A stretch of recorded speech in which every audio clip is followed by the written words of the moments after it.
Escutem o balido das ovelhas.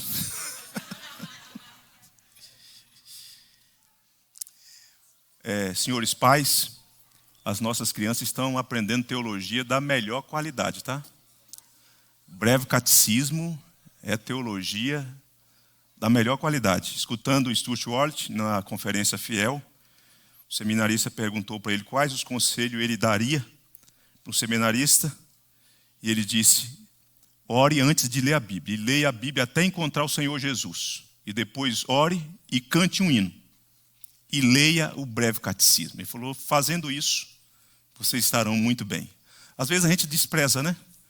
Mas nós estamos fazendo esse movimento para que os nossos filhos sejam nutridos desde a tenra idade com boa teologia. Você que está aqui nos visitando, que porventura os seus filhos desceram e estão com os nossos aqui no salão anexo, bem acompanhados, bem assistidos, tem uma equipe muito preparada lá. Esteja certo que eles estão aprendendo a melhor teologia reformada, embasada e pergunta e resposta no breve catecismo, aquilo que nós fizemos no início desse culto. Abra sua Bíblia em Ruth, no livro de Ruth, capítulo 1. Tempo de refazer o caminho. É o tema da nossa mensagem nessa noite. Tempo de refazer o caminho. Eu vou ler a priori o verso de número 7 até o verso de número 13. E depois a gente, à medida que avançarmos na exposição do texto, a gente vai lendo as demais partes, compreendendo essas três grandes cenas que aparecem aqui nesse texto. Assentado como vocês estão, versículo 7 diz assim: saiu, pois, ela com suas 2 noras do lugar onde estivera. E indo elas caminhando de volta para a terra de Judá, disse-lhes Noemi: ide, voltai cada uma à casa de sua mãe, e o Senhor use de benevolência como vós usastes com os que morreram, e comigo. O Senhor vos dê que sejais felizes, cada uma em casa de seu marido. E beijou-as. Elas, porém, choraram em alta voz, e lhe disseram: não, iremos contigo ao teu povo. Porém Noemi disse: voltai, minhas filhas, porque iríeis comigo? Tenho eu ainda no ventre filhos para que vos sejam por maridos? Tornai, filhas minhas, ide-vos embora, porque sou velha demais para ter marido. Ainda quando eu dissesse: tenho esperança, ou ainda que esta noite tivesse marido e houvesse filhos, esperá-los-íeis até que viessem a ser grandes? Abster-vos-íeis de tomardes marido? Não, filhas minhas, porque por vossa causa a mim me amarga o ter o Senhor descarregado contra mim a sua mão. Então, de novo, choraram em alta voz. Orfa, com um beijo, se despediu de sua sogra. Porém, Ruth se apegou a ela, diz a palavra de Deus. Senhor Deus, uma vez mais te buscamos, suplicando a tua bondade, a tua ação ministradora, para que o nosso coração seja instruído, nossa mente seja esclarecida nessa hora. Lança luz, ó Deus, no nosso entendimento. Nos dê a bênção de, com diligência, acolher, ouvir a tua palavra e obedecê-la. Oramos nessa noite pelo coleguinha do João Henrique, que se acidentou, que o Senhor cuide da saúde dele e dos pais dele também. Que o Senhor abençoe o Felipe, Senhor. Que o Senhor seja propício a essa família, em o nome do Senhor Jesus. Também nesse tempo de ouvir a tua palavra, nós registramos a nossa gratidão pelo teu cuidado sobre a nossa irmã Versilene. Em o nome do Senhor Jesus, te pedimos e te agradecemos. Amém, amém, amém. Você já teve que recomeçar na vida? Já teve que recomeçar alguma vez? Já teve que refazer o caminho? Já teve que refazer o caminho? Irmãos, recomeçar não é um negócio fácil, não. Refazer o caminho não é fácil. Refazer o caminho ou recomeçar, às vezes, dependendo do que foi vivido, a gente tem dificuldade de erguer a cabeça e voltar, e dar os passos necessários, porque às vezes a gente está tão abatido, tão machucado, que a gente tem dificuldade de assumir essa atitude, de empreender essas ações. Outras vezes nós nos sentimos tão humilhados, a gente fica pensando, será o que vão pensar de mim? Será o que vão dizer? Então não é fácil.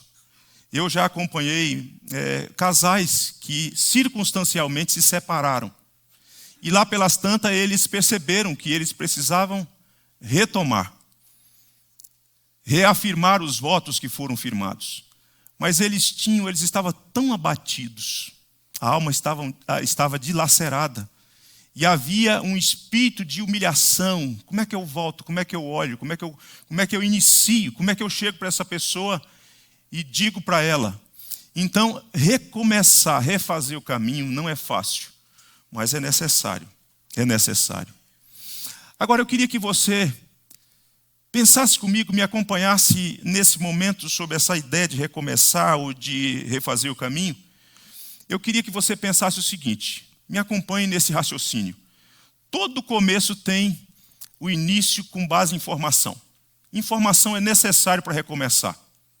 Para refazer o caminho, informação é necessário. Às vezes, necessariamente, as pessoas não têm um plano. Elas não têm um plano estruturado. Um alvo, passos, como que eu vou fazer para reiniciar, como que eu vou fazer para retomar a minha vida, essa coisa toda. Pode até não ter um plano estruturado, propositalmente, mas é preciso informação. Informação é como que o combustível para fazer com que você tenha energia, você tenha coragem, você possa dar os passos em direção ao propósito de Deus. Então, é importante que tenha informação. E o que está acontecendo com essa mulher aqui está acontecendo por conta de informação. Ela ouviu que Deus lembrou-se do seu povo. Ela está muito abatida, ela está muito humilhada, ela está sofrendo por algum tempo. Mas a informação da boa notícia, do que Deus fez, do que Deus está realizando em Jerusalém, faz com que ela empreende esse movimento. A segunda coisa sobre o recomeço ele começa dentro do coração. É sempre aqui dentro, é quando a chave vira aqui dentro que você tem a real percepção e compreende a necessidade, então, é que há essa movimentação. Às vezes, com o coração muito abatido, com a alma chorosa, com a face esculpida pelo sofrimento. Mas é aí que uma decisão acontece, ou ela é materializada, melhor dizendo, porque aqui dentro aconteceu alguma coisa. Porém, nem sempre recomeçar não significa que aqui dentro está tudo resolvido. Às vezes não está resolvido. A Noemi está fazendo esse movimento, mas a gente vai ver nas linhas do texto e nessas costuras da graça de Deus, da soberania da providência, que ela está andando, ela está indo para Belém. Mas aqui dentro a coisa está muito tumultuada. Está muito tumultuada. E ela vai abrir o seu coração na sua sinceridade, ela vai desabafar mais adiante na terceira cena, quando nós chegarmos lá, a partir do versículo 19 e versículo 21. 19 a 21. Ela está detonada por dentro. Está detonada. Mas ela entendeu que é preciso refazer o caminho. Talvez você veio aqui e você fala assim, pastor, eu entendi que preciso recomeçar. Eu entendi que preciso refazer o caminho, mas eu estou tão detonado, estou tão machucado. Mas não é essa a questão. A questão é que você tem que dar os primeiros passos.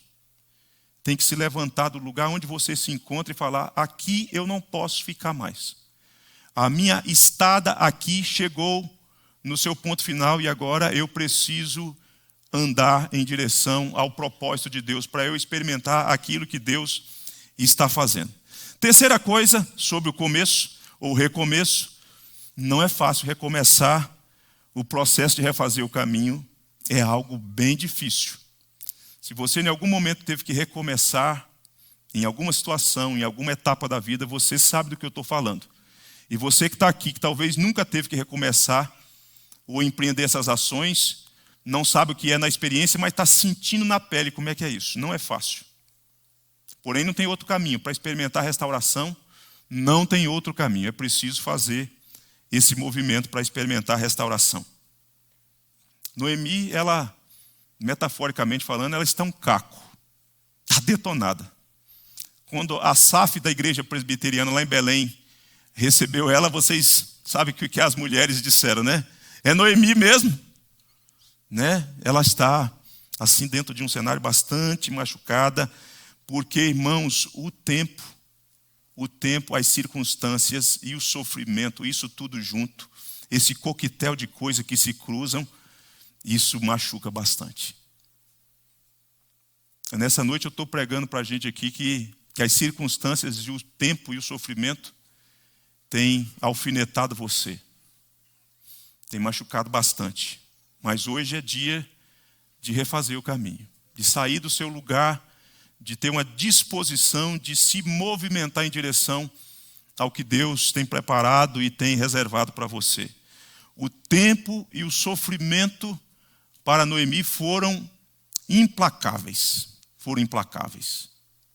Mas acabou o tempo de ficar ali. Porque ela ouviu a grande notícia, a boa notícia de Deus. Que maravilha. Que coisa fabulosa. Que coisa fabulosa essa mensagem que atravessa as fronteiras geográficas, preconceituosas, raciais e de toda sorte. Chega lá. Agora, quando se escuta a boa notícia, se você está entendendo o que está sendo dito, quando se escuta a boa notícia, não é mais possível, não é sábio, melhor dizendo, ficar na inércia. Isso é muito legal, que coisa bonita de ouvir, que coisa gostosa, isso é poético, isso é aquilo e aquilo outro, e ficar com os braços cruzados, acomodado. Não, aí não resolve nada. Uma pessoa assim vai morrer existencialmente se decidir ficar ali. Então, imagine, pense no que foi para essa mulher refazer o caminho. Pense, 10 anos que ela saiu de Belém, quase 10 anos, e agora ela tem que voltar por aquele mesmo caminho. Pense nas memórias. Pense na pessoa que foi para Moabe, sob a direção do seu marido, acompanhada de seus 2 filhos, e agora ela volta por esse mesmo caminho. Pense na questão da memória. Nós passamos, há 10 anos, nós passamos por esse caminho, pensando que nós teríamos uma vida próspera, pensando que nós não seríamos apanhados pelo sofrimento, pensando que nós seríamos poupados da morte, e entretanto agora eu estou viúva, estou velha, estou pobre, estou amarga, e não tenho mais marido, não tenho mais filhos, e ela está voltando. Por isso que é difícil refazer o caminho. Por isso que é difícil, porque pode ter o espírito da humilhação, do abatimento, e além disso a memória. Você já teve aquela memória de coisas do passado que te assombra? Já teve? Já passou por isso? Coisas do passado, você é perdoado, seus pecados já ficaram lá na cruz, foram cravados na cruz, como os meus, mas de vez em quando essa memória do passado, de coisas que aconteceram, assombra a gente. 10 anos. E agora tem que voltar por esse caminho. Que no outro tempo tinha uma outra perspectiva, pelo menos no coração deles, e agora tem uma outra conotação. Esse texto, a gente pode dividir ele em 3 grandes argumentos. O argumento da razão, o argumento da fé e o argumento do coração. Nessas 3 cenas, eu quero repartir com vocês aqui nessa noite esses 3 argumentos. O argumento da razão, o argumento da fé e o argumento do coração. Agora, antes de repartir com você o argumento da razão, eu estou olhando para esse texto, para essa movimentação dela com as suas 2 noras também viúvas, e ela vai usar um argumento que é embasado na lógica. Ela tem uma lógica o que ela está falando. Ela está decidida a convencer as suas noras, também viúvas, a que retornem, a que não siga em direção a Belém com ela.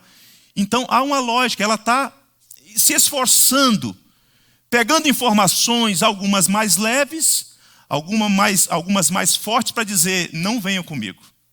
É melhor que vocês fiquem. É mais confortável. É o argumento da razão. Ela apela para a razão. Pensem comigo, meninas. Raciocine comigo se é viável, se é saudável me seguir nessa jornada para Belém. Então ela vai usar. Só que antes disso, a gente precisa ver o elemento da oportunidade nesse texto. Porque a graça é assim mesmo, a graça sempre oferece uma oportunidade para recomeçar. É peculiar da graça de pessoas que estão encurvadas, abatidas, sem esperança num determinado momento, a graça vem e coloca diante delas a oportunidade da vida. Não são várias opções, é uma única opção de oportunidade, e a graça vem e coloca diante de pessoas assim um caminho a ser trilhado. Um caminho sólido, um caminho maravilhoso, um caminho que vai nos levar para experimentar algo que até então nós não tínhamos experimentado. Então, o que está acontecendo aqui é a oportunidade da graça de Deus. Venham, tem um caminho seguro, tem um corredor sólido para você seguir e chegar até Belém, onde o movimento do Deus eterno, Deus da aliança, está acontecendo em favor do seu povo. É oportunidade. Você pensa que está num lugar como esse, nessa noite, no culto a Deus, você acha que isso é aleatório? É oportunidade da graça para você adorar, para você conhecer, para você ser pastoreado, para você ser consolado, ser encorajado. E você não pode lidar com isso como se fosse uma situação fortuita. Não é. É Deus cercando você. Quantos aqui me entendem? Todo mundo está entendendo. Louvado seja Deus. Só que muitos decidem desperdiçar a oportunidade de voltar. Muitos decidem, racionalmente, param e falam assim, eu não quero, e desperdiçam a oportunidade de voltar. Por quê? Porque tem vergonha.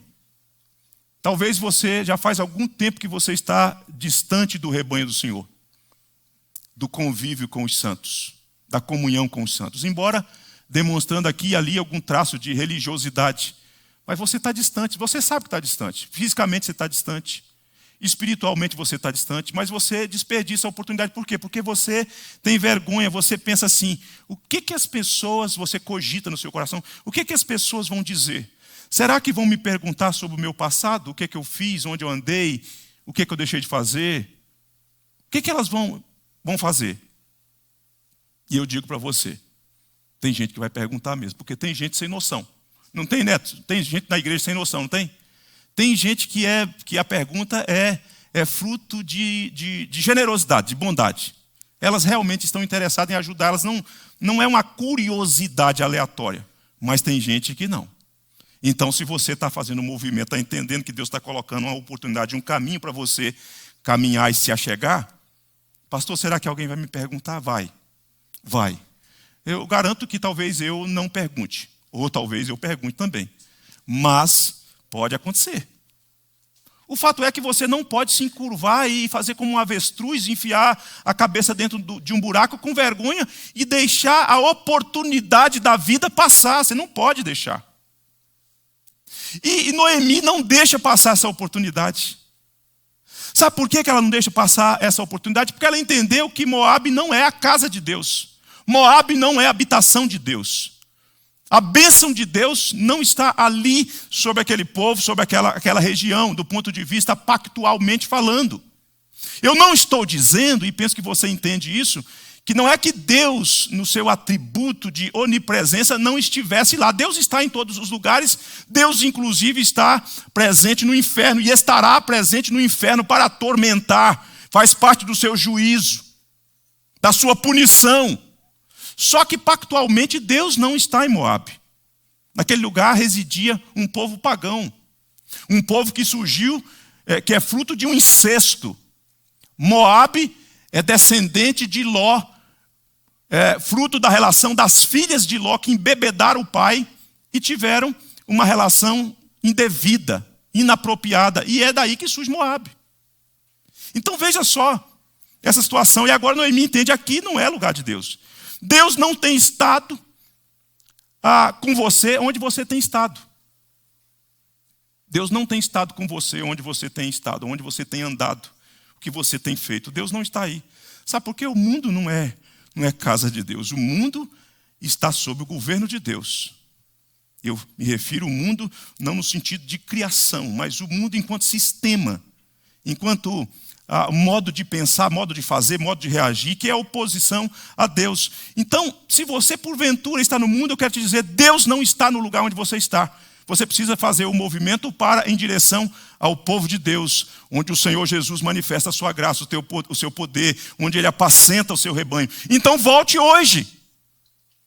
Volte hoje, a oportunidade para você é hoje. Volte agora mesmo, volte antes que seja tarde demais. Volte antes que seja tarde demais.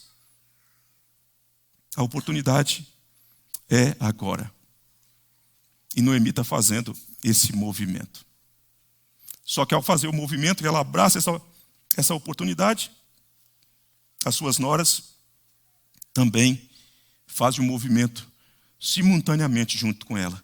E é aqui então que ela entra com argumento. Ela entra com argumento. E ela diz para as meninas, no versículo de número 8, ide, voltai cada uma à sua mãe. E o Senhor use de benevolência como usastes com os que morreram, com Elimeleque, Malom e Quileon, e comigo. Que o Senhor abençoe vocês. Eu rogo que o Senhor Deus abençoe vocês, porque vocês foram tão generosas. Vocês me trataram com cordialidade, de um modo amável.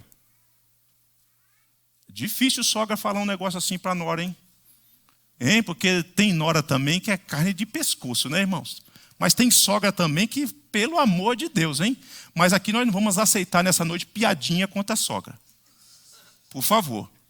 Você não pode falar com a sua sogra que ela tem que ter 2 dentes, né? Um para doer e um para abrir a garrafa do champanhe, né? De alguma coisa assim, né? Isso é malignidade, porque a sua sogra gerou a pessoa com quem você está construindo uma família.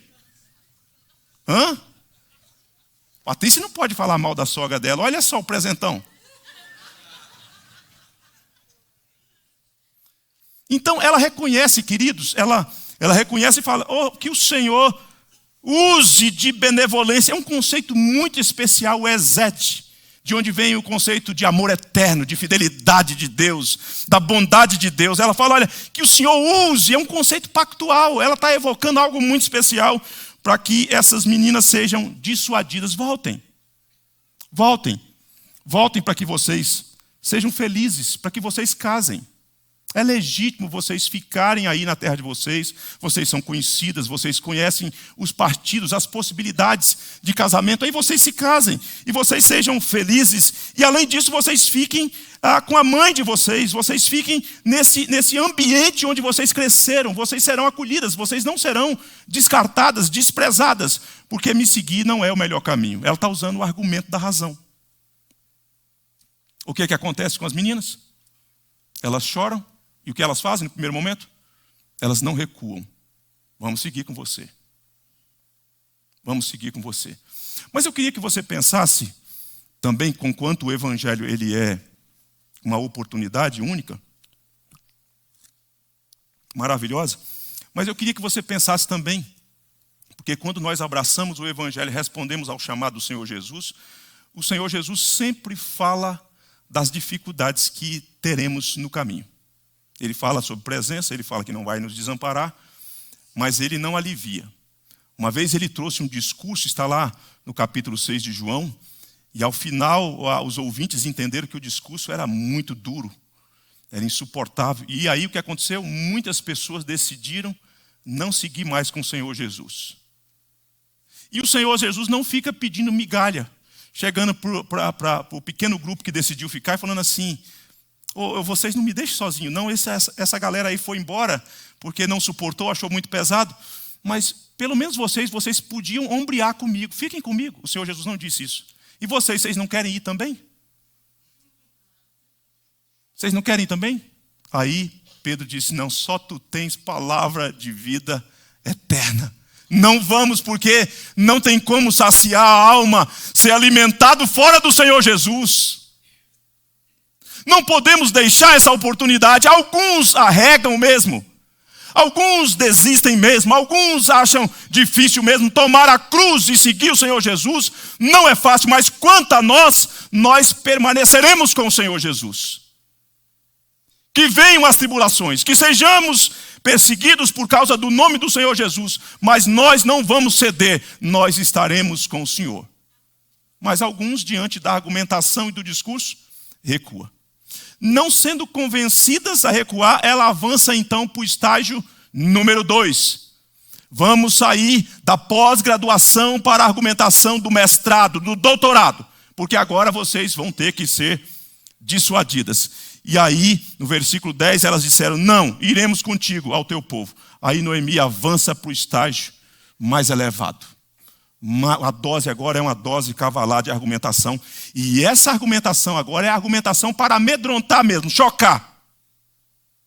Se no primeiro momento foi mais leve, mais suave, agora não será do mesmo jeito. Versículo 11. Voltai, filhas minhas, por que irias comigo? Tenho eu ainda no ventre filhos para que vos sejam por maridos? Ela está evocando aqui, trazendo a ideia da lei do levirato. Tornai, filhas minhas, ide-vos embora, porque sou velha demais para ter marido. Ela está trabalhando essa ideia que é conhecida, de suscitar um descendente, de casar com um descendente, para que essa pessoa que case possa suscitar uma descendência para aqueles que morreram. Eu não tenho condição mais de dar aquilo que vocês, porventura, desejam, almejam no coração, que é casar, que é dar continuidade à descendência. Eu não tenho mais condição de ter marido. Ainda quando eu dissesse tenho marido, ainda quando eu dissesse tenho marido, ou tenho esperança, ou ainda que esta noite, se eu casasse essa noite, se surgisse aí um camarada que quisesse casar com a viúva pobre, já abatida, cansada, essa noite não seria suficiente. Vocês haveriam de ter condição de esperar o menino nascer, crescer, se tornar homem, para casar-se com ele. Vocês pensem comigo. E ela está argumentando, e o argumento é arrojado. Esperar-vos até que viesse a ser grande, abster-vos-ieis. Vocês vão dar conta de ficar sem uma relação, sem serem cortejadas por homens que vão chegar. Vocês são jovens, vocês são saudáveis, vocês vão dar conta de esperar, de não se envolver com nenhum homem, porque a lei exige isso, que se mantenham de modo puro, que não se envolva, que não tenha uma relação promíscua fora desse âmbito legal. Não, filhas minhas, porque por vossa causa a mim me amarga o ter o Senhor descarregado contra mim a sua mão. Meninas, vocês querem comigo? Foi Deus que fez isso comigo. Ela está dizendo isso. Deus descarregou a mão contra mim. Meu marido morreu, meus filhos morreram. Eu tive que sepultar meu marido e meus filhos na terra de Moabe. E vocês querem vir comigo? Biologicamente, eu não tenho condição de atender aos almejos de vocês. E, além disso, ela avança para uma questão teológica que versa sobre o poder de Deus, o Todo-Poderoso. O que eu passo, o que eu vivo, foi o Todo-Poderoso que fez isso comigo. É óbvio que mais adiante a gente vai ver que a teologia dela tem elementos de verdade, mas não é uma teologia completa. Ela está tentando desestimular definitivamente as meninas. A mão de Deus é contra mim. Não venham comigo, não me sigam. Eu quero seguir-te. No primeiro momento elas disseram. No segundo momento, Orfa para e fala assim: o quê? Sogra? Tchau! Tchau, sogra. Até então estava tudo bem, mas agora não mais. Porém, Ruth diz: eu vou te seguir. Se apegou, diz aí o texto, né?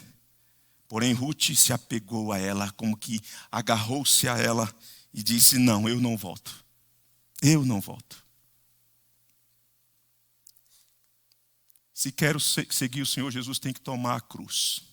Tem que saber que ser discípulo do Senhor Jesus não é fácil. Situações embaraçosas podem acontecer. Pode acontecer. Ninguém que abraçou o Senhor Jesus pode dizer que foi enganado, a não ser que está ouvindo outro evangelho. Se é outro evangelho, então não é o Senhor Jesus. Porque o Senhor Jesus diz assim: no mundo tereis aflições. Tende bom ânimo. Vocês serão perseguidos por minha causa. Estejam preparados. Todos aqueles que querem viver piedosamente serão perseguidos. diz a palavra de Deus. É o que a palavra de Deus diz. Então nós estamos vendo a primeira parte, nesse refazer o caminho, o tempo de refazer o caminho. A primeira parte é o argumento da razão. O segundo é o argumento da fé. O argumento da fé que a gente vê aí a partir do versículo 14, mas eu já vou direto aí para o versículo de número 15 até o 18, que diz assim: disse Noemi: eis que a tua cunhada voltou ao seu povo e aos seus deuses. Voltou ao seu povo, aos moabitas e aos seus deuses. Também tu, volta após a tua cunhada. Disse, porém, Rute: não me instes para que te deixe e me obrigue a não seguir-te, porque aonde quer que fores, irei eu, e onde quer que pousares, ali pousarei eu. O teu povo é o meu povo, o teu Deus é o meu Deus. Onde quer que morreres, morrerei eu, e aí serei sepultada. Faça-me o Senhor, olha só isso aqui, faça-me o Senhor o que bem lhe aprouver, se outra coisa que não me seja a morte me separar de ti. Vendo, pois, Noemi que de todo estava resolvida a acompanhá-la, deixou de insistir com ela. Ela está devidamente convencida e de modo resoluto a seguir a sua sogra. Qual a diferença dessas duas personagens, dessas duas noras? O que fez com que Rute tomasse uma direção oposta daquela adotada por Orfa? Qual foi o elemento? O elemento é o elemento da fé. De uma fé centrada, de uma fé gerada, de uma fé gestada pelo Deus de Israel, que mesmo diante dos perigos, da radicalidade de seguir para Belém, a pessoa diz: eu não vou voltar. Eu não vou voltar.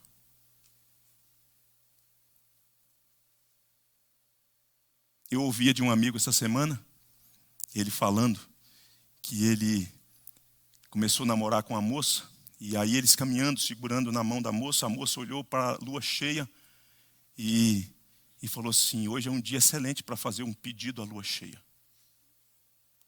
E ele então parou assim, falou: não, a gente não faz pedido à lua cheia, a gente faz pedido ao Criador da lua cheia, a Deus. E ela falou: mas você quer levar tudo para Deus? Tudo, o negócio de Deus, sabe o que ele fez? Soltou a mão dela e terminou o namoro. E casou com uma excelente mulher. Fé. O que faz isso é fé em Deus. Fé no Senhor Jesus. Fé naquele que nos alcançou, que mudou as nossas disposições, que nos levou para uma compreensão de algo mais nobre, de algo melhor, de algo que não é perecível, que não é temporal, de algo que é eterno. Só esse tipo de coisa que olha para assim, tem risco mesmo. Seguir o Senhor Jesus é arriscado. É possível que se morra por conta do testemunho no Senhor Jesus, mas eu não vou voltar.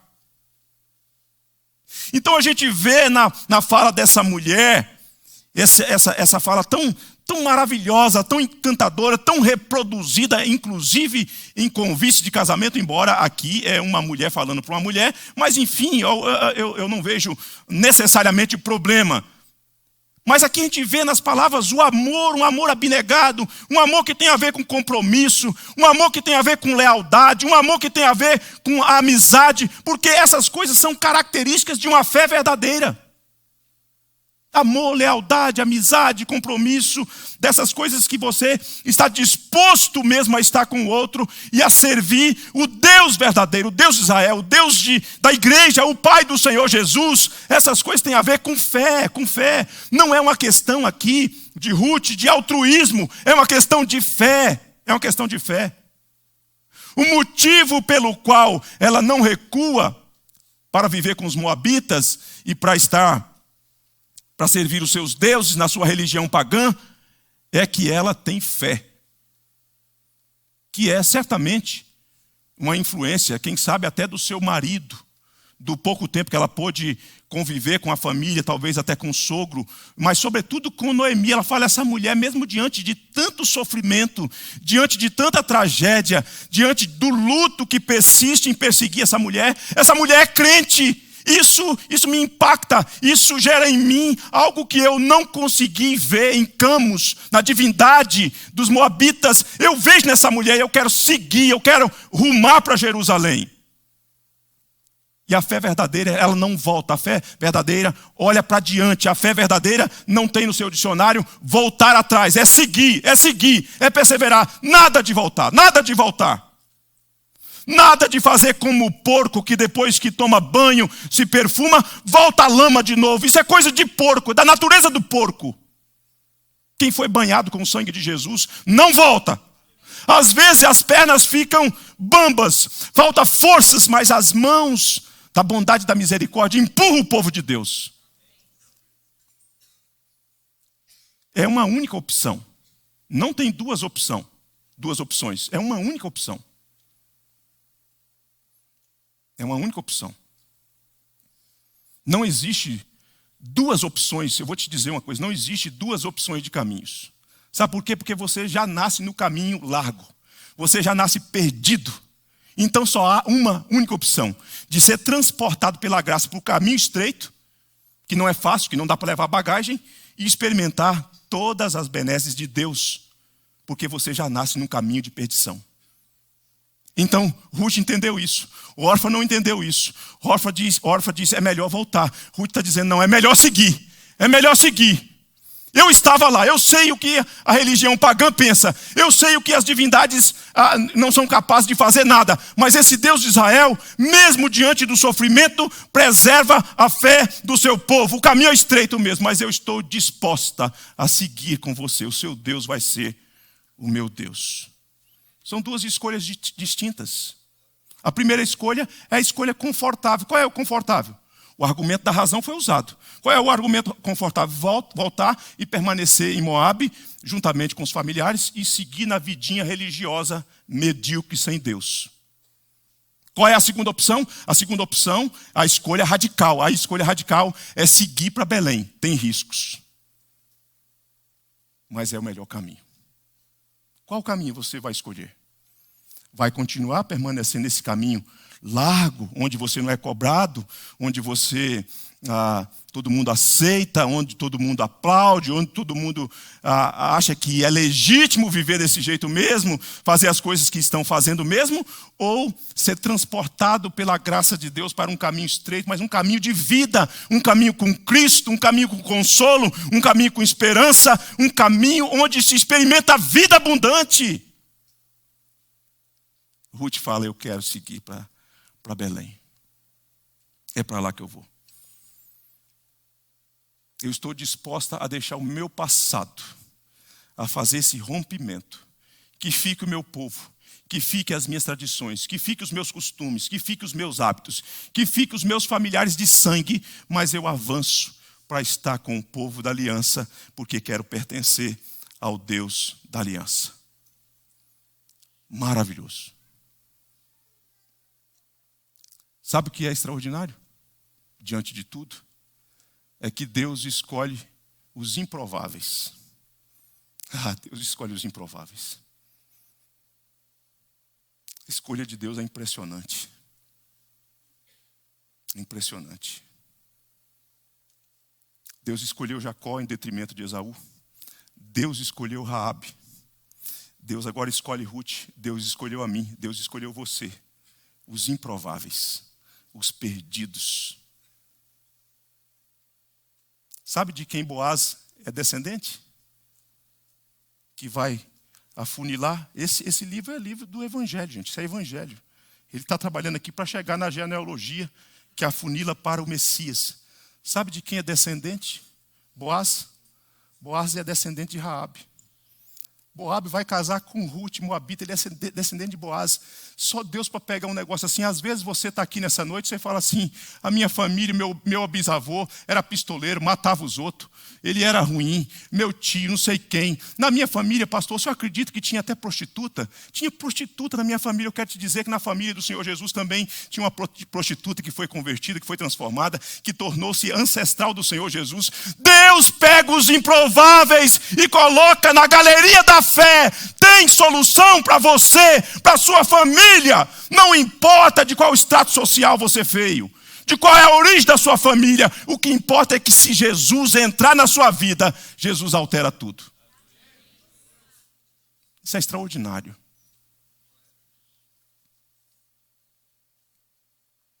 Está disposto nessa noite a renunciar pelo Senhor Jesus? Está disposto a romper com a velha vida pelo Senhor Jesus? Está disposto a deixar coisas que talvez são caros para você, que você talvez valoriza tanto, talvez família, talvez crenças dos seus ancestrais, talvez um emprego, talvez alguma coisa. Você está disposto a romper e falar, eu vou romper. Eu não posso voltar mais, eu não posso ficar mais onde eu estava. Eu sei do custo, eu entendi que o custo é alto, mas eu estou disposto a seguir. Eu estou disposto a seguir. Você está disposto a seguir? Meninas, levante as mãos, meninas não casadas. Levante, você, Letícia, você também. Levanta alto, Letícia. As meninas, levante as mãos alto, assim nós queremos ver. Pode abaixar. Moça, princípio, estou trabalhando com princípio. Pense comigo aqui. Quem avisa, amigo é. Moça, se o rapaz não é capaz de dizer assim, o teu Deus é o meu Deus, não se case. Nem comece o namoro. Nem comece o namoro. Ah, ele é bonito. Ah, quando ele vai para a academia, olha o bispe dele. Dane-se, vai tudo para o inferno. Olha a panturrilha dele. Se ele não é capaz de dizer assim, o teu Deus é o meu Deus, não entre nesse namoro. Não comece, não flerte com ele. Se ele não for disposto, você que já começou a namorar, se ele não tem disposição para fazer o compromisso de aliança permanente, então não avance, termine. Termine. Termine antes que seja tarde demais. Por favor, escute o que Deus está te falando nessa noite. Preste atenção nisso. Se você fica encantado, nós ficamos encantados, não é verdade? Com a declaração de Noemi. Se você fica encantado com a declaração de Noemi, de amor, de lealdade, de amizade, de fidelidade, desse tantão de coisa que a gente vê, de compromisso. Se você fica encantado com essa declaração, o que dizer da declaração de Deus em Cristo Jesus? Com amor eterno eu te amei. Por isso, com benignidade te atraí. O tom é mais elevado, é mais alto. É maior, é mais nobre. É extraordinário. Extraordinário. A gente tende a ver uma declaração dessa e se esquecer que isso aqui são vestígios de uma declaração maior, mais contundente, mais consoladora, de um amor que não mingua, que não oscila, que não desiste de você. O amor de Deus em Jesus. Deus fez conosco uma aliança eterna em Jesus. E ela é inviolável, ela é inquebrável. Por isso, está escrito, nenhuma condenação há para aqueles que estão em Cristo Jesus. Crianças, qual é o primeiro argumento? O argumento das crianças crescidas, da razão. E o segundo? Da fé. O terceiro é o argumento do coração. É o argumento do coração. Então, ambas se foram, versículo 19, até que chegaram a Belém. Sucedeu que, ao chegarem ali, toda a cidade se comoveu por causa delas, e as mulheres diziam, não é esta Noemi? Porém, ela lhes dizia, não me chameis Noemi, chamai-me Mara, porque grande amargura me tem dado o Todo-Poderoso. Ditosa eu parti, porém o Senhor me fez voltar pobre. Porque, pois, me chamareis Noemi, visto que o Senhor se manifestou contra mim e o Todo-Poderoso me tem afligido? Assim, voltou Noemi da terra de Moabe com Ruth, sua nora, a moabita, e chegaram a Belém no período da cega da cevada, diz a palavra de Deus. Eu não sei você, mas eu gosto da transparência de Noemi. Eu gosto desse modo como ela discutindo. Eu não estou dizendo que eu concordo. Eu estou tentando olhar e me juntar a ela com essa soma, com essa somatória de coisas nesse momento. A sua teologia, ela não é plena, ela tem verdades que são profundas sobre a soberania de Deus, sobre o poder de Deus. Ela entende o seguinte: Deus está no controle de tudo. O que eu passei não foi uma situação aleatória à soberania de Deus. Ela vê isso, ela entende esse governo de Deus, que tantas vezes a gente fica impactado e até mesmo confuso, às vezes até com uma certa aflição diante do que a gente vê e que a gente crê. Mas ela tem razão, Deus é isso mesmo. Só que não há uma plenitude em toda a construção da teologia, da confiança dela, porque ela está no andar de baixo. No andar de baixo, a gente consegue só apalpar aquilo que é visível. Ela não consegue ver que no andar de cima tem uma mão invisível, providencial, que está trabalhando para lhe fazer bem e para fazer com que o Messias venha. Ela não consegue ver. Ela não consegue enxergar, ela consegue enxergar parte do edifício aqui embaixo, mas em cima ela não consegue ver como que Deus está agindo. A gente, às vezes, tantas vezes, a gente não vê, irmãos. Às vezes a gente pensa que Deus está contra nós. Como é que pode isso? Por que tanto sofrimento? Por que tanta dor? Por que a enfermidade? Por que o desemprego? Por que isso? Por que aquilo? Por que essa tragédia toda? E a gente não vê que tem uma mão invisível costurando os retalhos para que depois você possa ver uma peça de arte linda, encantadora, colorida do que Deus está fazendo. Mas às vezes a gente se vê como Noemi. A gente se sente como ela. Eu tenho certeza que você, se não verbalizou no seu coração, você elaborou o pensamento teológico sobre verdades que são corretas sobre a pessoa de Deus, mas faltou alguma coisa. Você não conseguiu encaixar as peças. A peça do quebra-cabeça, a peça que vem para fechar, você não conseguiu. Por conta da nossa miopia, nossa dificuldade de ver o todo. Ela perdeu o marido, irmãos. Ela perdeu os 2 filhos. Ela está pobre, ela não tem recurso, ela não tem nada. Ela está abatida, ela está dilacerada, ela está moída pelo sofrimento. E aí ela abre o coração e extravasa mesmo e diz coisas. E diz coisas. Num diálogo de um personagem do filme Terra Selvagem. Terra Selvagem, um bom filme, está na Netflix. O camarada está dialogando, ele perdeu uma filha de modo trágico, e agora ele vai como que na casa do conhecido para consolar. Ele perdeu uma filha, então sabe o que é perder uma filha, e chega lá, abraça, o camarada corre na direção dele, e ele abraça. E ele fica ali, aquele homem, no peito dele, no ombro dele, e chora. E depois que ele consegue soltar, ele diz assim para o camarada que estava enlutado naquele momento: olhe, fulano, você acredita que eu fui participar de um seminário sobre luto? Sobre luto? Eu fui participei de um seminário sobre luto, sobre sofrimento. E quando eu terminei, o terapeuta me procurou e falou assim: tenho 2 coisas para te dizer. 2 coisas. Uma boa e uma ruim. A ruim é o seguinte: você nunca mais será o mesmo. Você nunca mais será o mesmo, você nunca mais será completo. Um pedaço de você foi arrancado. Você vai viver com isso a vida inteira. A coisa boa é o seguinte: quando você aceitar a dor, você vai sofrer, a dor nunca vai deixar de existir, você vai sofrer, mas você vai lembrar das coisas boas que você viveu com ela. Mas a dor vai estar com você. Noemi está levando isso. Ela está levando isso. A dor está comigo. Ela me acompanha, ela é presente, ela é meio parte de mim. Coisas que eram parte de mim já não estão mais comigo. Mas isso agora não tenho mais como fazer um corte e me livrar disso e deixar tudo isso para trás. E ela está irreconhecível. É Noemi? É Noemi? Vocês sabem, as mulheres aqui, elas não estão ouvindo o que nós estamos falando, só os homens agora, as conchas acústicas, as mulheres não estão aqui. Neutralidade total.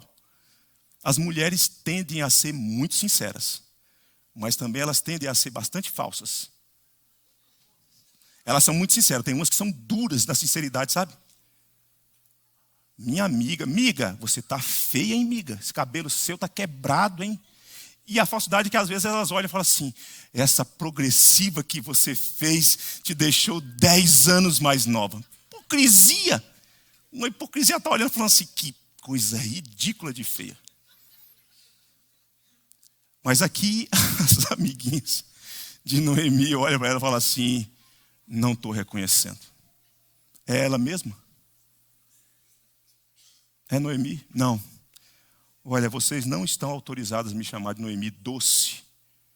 Noemi significa doce. Não tem doçura nenhuma na minha vida, pelo contrário. A minha vida está igual um jiló. Amargo, né? Amargo. Essa semana uma pessoa falou com o Patrícia assim: aquele restaurante ali serve jiló maravilhoso. Eu falei: você está falando com Patrícia que um restaurante serve jiló?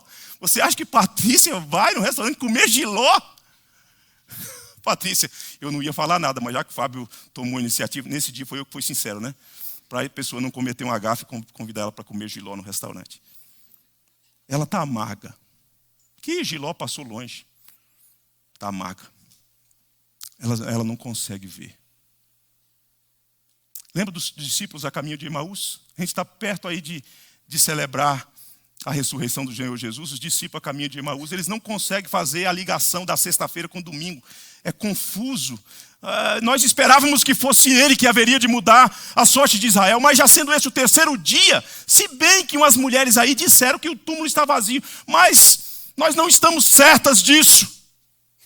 É assim que Noemi, dada as devidas ressalvas, ela não consegue ver, para ela tudo é tragédia, não há doçura, não há manifestação de providência, de cuidado. Ela não consegue ver que no meio disso tudo existe uma mão que está conduzindo todas as coisas para lhe fazer bem.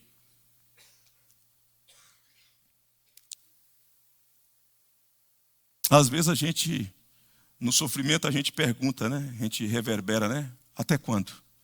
Outras vezes, por que comigo? Por que agora? Por que desse jeito? Quanto tempo vai durar? Às vezes a gente está assim.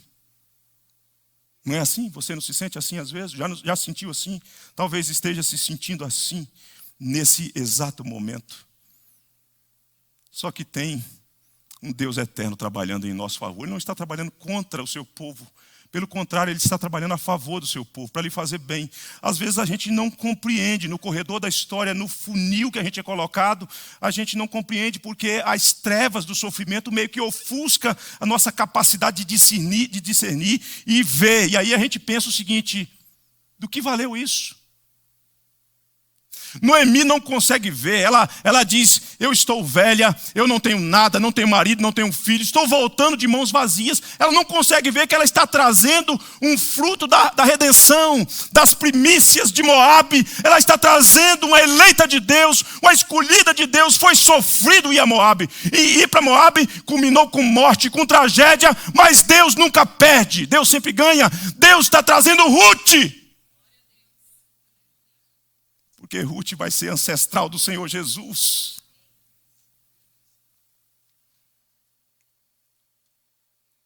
Irmãos e minhas irmãs, 10 anos vivendo um drama não é fácil não, parece eternidade. Às vezes, um mês, uma semana, a gente fica num desespero. Tem quase 10 anos. Quase 10 anos. Sabe qual é a boa notícia? Deus não precisa de 10 anos para reverter a sua situação. Deus não precisa, se você está enfrentando um drama de anos, de meses, não sei quanto tempo, que para você parece uma eternidade, Deus não precisa do mesmo tempo que você está sofrendo. Basta Deus dizer um sim no céu e acontece aqui na terra.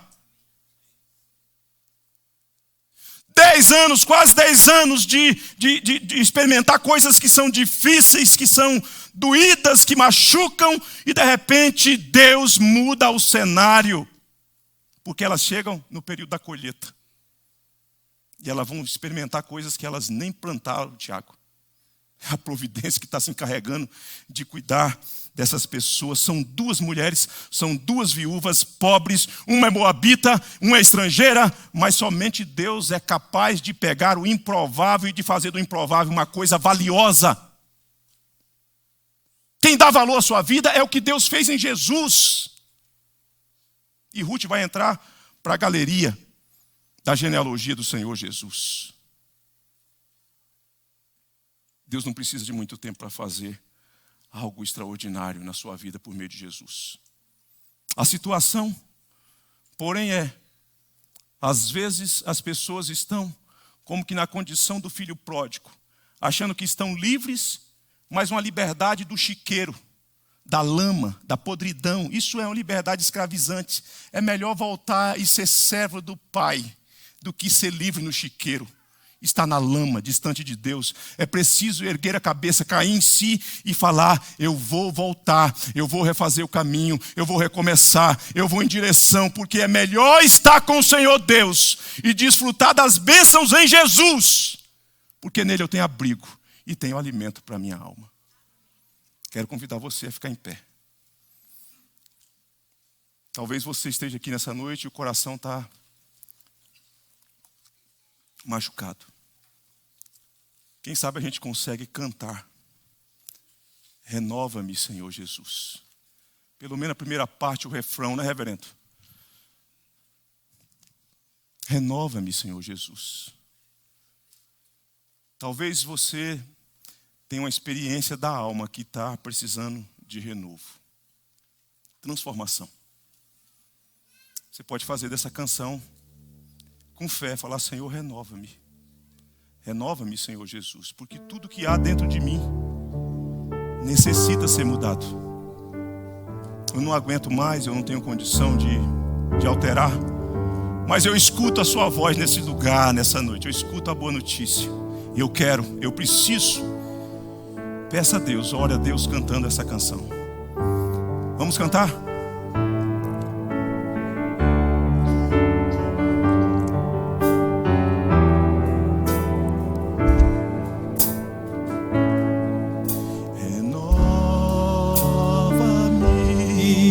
Senhor Jesus, já não quero ser igual. Renova-me, Senhor Jesus, põe em mim teu coração, porque tudo que há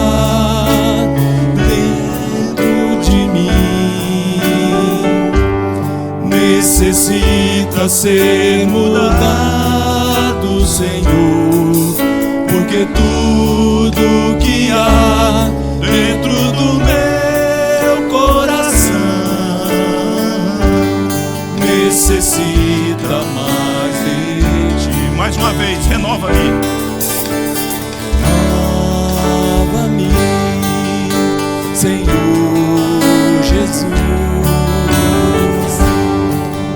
Não quero ser igual. Renova-me, Senhor Jesus. Põe em mim teu coração, porque tudo que há dentro de mim necessita ser mudado, Senhor, porque tudo que há dentro do meu coração necessita mais de ti. Porque tudo que há, porque tudo que há dentro de mim necessita ser mudado, Senhor, porque tudo que há dentro do meu coração necessita mais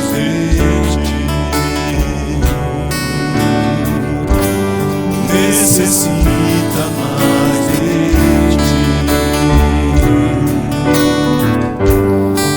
Necessita mais de ti. Senhor Deus, essa é a nossa oração. Na forma de canção, nós a fazemos com fé em o nome do Senhor Jesus. É provável que nessa noite há mulheres, moços e moças, jovens, homens, anciãos, com o coração machucado pelo sofrimento que a vida tem trazido para essas pessoas. Traz renovo nessa noite. Que o Evangelho do Senhor Jesus, a boa nova que escutamos no livro de Ruth, possa trazer alento e conceda às famílias aqui representadas uma semana vitoriosa. Que o Senhor nos surpreenda, nos conduzindo graciosamente de uma maneira soberana como só Tu podes fazer. E mostra-nos, ó Deus, um sinal do Teu favor, em o nome do Senhor Jesus. E que a graça do nosso grande Deus, Salvador Jesus Cristo, que o amor de Deus o Pai, que a comunhão e a consolação do Deus Espírito Santo repousem e permaneçam com todos nós, Igreja de Deus aqui reunida e espalhada por toda a terra, agora e sempre.